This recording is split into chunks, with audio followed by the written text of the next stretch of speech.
A week after the EPA dumped 3 million gallons of mine waste into the Animas River, things are slowly returning to normal. But Governor Martinez and other state officials were back in Farmington today with other concerns. News 13's Candace Hopkins is here with a look at the plan for monitoring the long-term effects. Candace?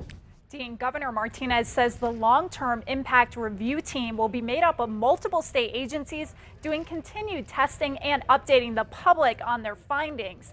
As of today, state officials cleared domestic well users to start using their water again. State Environment Department Secretary Ryan Flynn spoke about how state, local, and federal officials all weighed in on that issue. And he says that's how it will be from here on out to make sure the public doesn't get mixed messages. And I think you put the public in a very difficult position because they don't know who to believe. And that's going to undermine every subsequent decision you make. So that's kind of how we arrived at this decision. There's total alignment at the local, state, and federal level. Senator Martin Heinrich was also in the Farmington area today. He visited farms and delivered water for livestock. Heinrich says he wants to make sure another spill like this never happens again. That's why he and Colorado officials are considering legislation to address the pollution left behind by mining practices.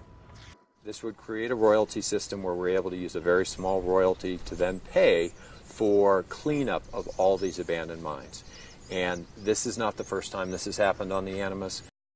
State officials say their next goal is to reopen irrigation ditches, but first they need to make sure any contaminants in those ditches are washed back into the river. Back to you, Dean. All right, Candace, thank you. Governor Martinez also said she's considering potential legal action against the EPA on behalf of the state and individual residents. Now, as we mentioned, the New Mexico Health Department today lifted the ban on using domestic well water in the Animas River floodplain. Health officials still warn against drawing water from the canal or the river directly for humans or for livestock. Also today, the Animas River in Durango is back open to the public.